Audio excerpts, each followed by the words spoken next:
Gamal Abdel Nasser was an iconic Arab leader known for his charisma, resistance to Western imperialism, and vision of Arab unity. His popularity was evident in the public support he received, which influenced culture, politics, and international diplomacy. Nasserist movements, which advocate for Arab nationalism, socialism, and pan-Arabism, persist to this day. Nasser's impactful speeches garnered global media attention, and his funeral in 1970 drew millions of mourners from around the world. This video will begin with a brief overview of Gamal Abdel Nasser's life, followed by an examination of the key events and decisions that made him so popular. Gamal Abdel Nasser Hussein, born on January 15, 1918, in Alexandria, Egypt, to a postal worker and his wife, had two brothers Al-Arab and Al-Lithi. Due to his father's job, Nasser's family moved frequently, and his mother died in 1926 after giving birth to a third brother. Nasser was devastated by her death, and his grief was compounded by his father's remarriage at the end of the same year. Gamal Abdel Nasser became politically active as a student, joining the ultranationalist Young Egypt Society in protesting British rule. He also briefly acted in school plays. In 1933, he moved to Cairo and attended Al-Nahda al-Mazriya school. In 1935, he led a student protest against British rule and was shot and wounded by a policeman. He graduated from Al-Nahda in 1936. He applied to the Royal Military Academy in 1937, but was initially rejected due to his police record of anti-government protest. He reapplied in late 1937 and was accepted. He graduated from the academy in July 1938 and was commissioned as second lieutenant in the infantry. In 1941, he was posted to Khartoum, Sudan, and in 1942 he returned to Egypt and secured a position as an instructor in the Cairo Royal Military Academy. In 1944, Nasser married Tahia Kazem, an Egyptian woman with an Iranian father. They had 2 daughters and 3 sons. Gamal Abdel Nasser's first battlefield experience was in the 1948 Arab-Israeli War. He served as a staff officer of the 6th Infantry Battalion. During the war, he was lightly wounded and his brigade was surrounded by the Israeli army. He returned to Egypt in 1949 and formed a group of dissenting officers called the Free Officers. They launched a revolution on July 22, 1952, and overthrew the monarchy. Nasser and the Free Officers established the Revolutionary Command Council to govern Egypt. In September 1953, the Revolutionary Command Council put into effect the Land Reform Law, which transformed the coup into a revolution. The Revolutionary Command Council also clashed with the Muslim Brotherhood, but Nasser was able to co-opt the group by giving 2 of its members minor ministerial posts. On October 26, 1954, Muslim Brotherhood member Mahmoud Abdul Latif attempted to assassinate Gamal Abdel Nasser.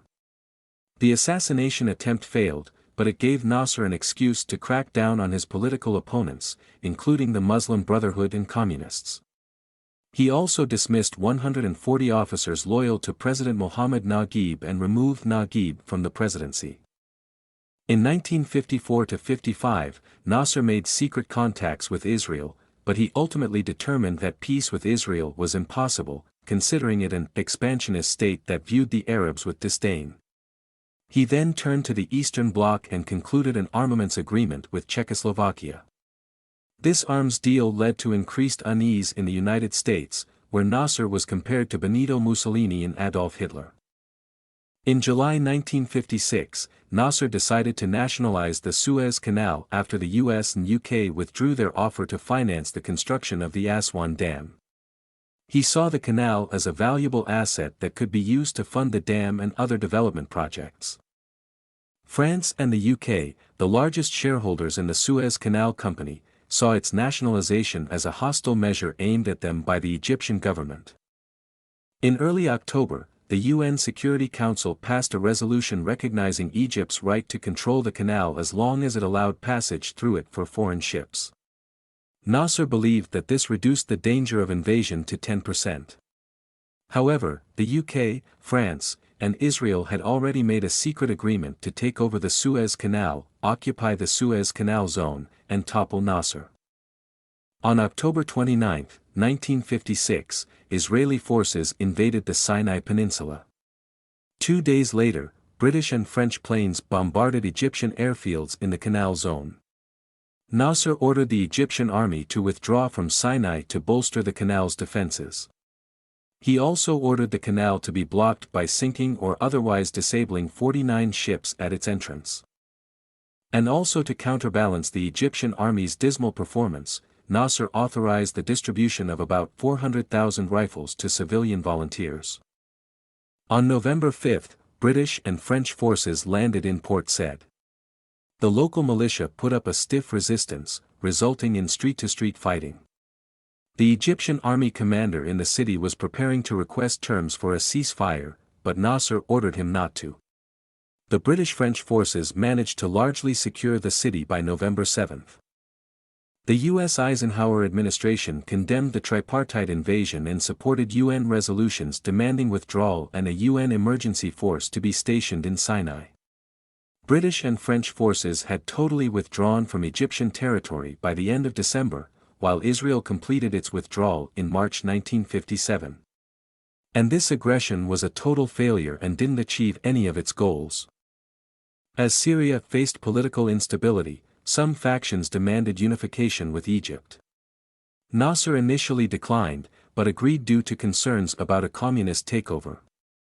In 1958, the United Arab Republic was proclaimed. However, Nasser faced opposition and assassination attempts, including one orchestrated by Saudi Arabia. By late 1961, the United Arab Republic faced economic and political challenges. His socialist measures led to a deteriorating economy in Syria, and a coup in Syria in September 1961 resulted in its secession. These events took a toll on Nasser's health, and he showed signs of a nervous breakdown. In 1962, Yemeni officers led by Nasser supporter Abdullah al-Salal overthrew the Imam of North Yemen. Nasser supported the new government, leading to Egypt's involvement in a prolonged civil war in North Yemen, with 60,000 Egyptian soldiers deployed. Nasser eventually withdrew all Egyptian soldiers by the end of 1967, with 26,000 Egyptian soldiers killed. In mid-May 1967, the Soviet Union warned Nasser of an impending Israeli attack on Syria. On May 22, Nasser closed the Straits of Tiran to Israeli shipping, which Israel considered an act of war. On June 5, Israel launched a surprise attack on Egypt, destroying much of the Egyptian Air Force and quickly capturing Sinai and the Gaza Strip. After the 1967 war, Nasser began to plan to reconquer the lost territories. He purchased the necessary military hardware and developed the strategies that were used in the 1973 Yom Kippur War. Nasser was a chain smoker who worked long hours and rarely took vacations. This led to health problems, and he suffered a heart attack on September 28, 1970, shortly after escorting the last Arab leader to leave the Arab League summit. He died several hours later at age 52. Egypt declared 40 days of mourning, India 3 days, and Algeria at least 3 days.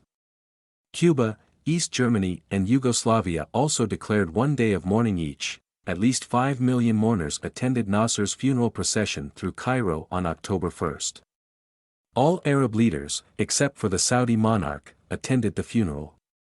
King Hussein and Arafat openly wept, and Muammar Gaddafi of Libya fainted from emotional distress twice. Now let's explore the things that made him so popular. Nasser's charisma and commanding presence were evident in his tall stature, strong jawline, piercing eyes, and expressive facial expressions. He was also a highly intelligent man with a deep understanding of politics and history, as well as a quick learner and skilled strategist. He was a gifted speaker who could move his audience with his words. He spoke with an Egyptian accent and used simple language, which made him more relatable to ordinary people. He was a beloved leader who was known for his humility and close ties to the Egyptian people. His decision to nationalize the Suez Canal in 1956, defying Western powers, made him a hero throughout the Arab world. His efforts to liberate Egypt and the Middle East from British and French imperialism were highly popular and helped to solidify his legacy. Nasser implemented a number of social and economic reforms, including land reforms that redistributed land from wealthy landowners to landless peasants. These reforms improved the lives of many Egyptians and made him popular among the working class and rural population. Agricultural land increased by more than 15% during his rule. Nasser pursued a policy of modernization in Egypt, investing heavily in education. From 1953 to 1966, public school enrollment in Egypt more than doubled, leading to millions of previously poor Egyptians joining the middle class through education and jobs in the public sector. Doctors, engineers, teachers, lawyers, and journalists constituted the bulk of this growing middle class. Nasser's vision of Egypt as a modern, industrialized nation appealed to many who saw it as a path to progress and development. To achieve this vision, the Egyptian government established a number of industrial projects during the Nasser era, including the Helwan Iron and Steel Complex, the Nasser Aircraft Factory, and the Egyptian Chemical Industries Company. These projects helped to diversify the Egyptian economy and create jobs for the Egyptian people. Nasser oversaw the construction of the Aswan Dam, which has had a significant impact on Egypt and the Nile River.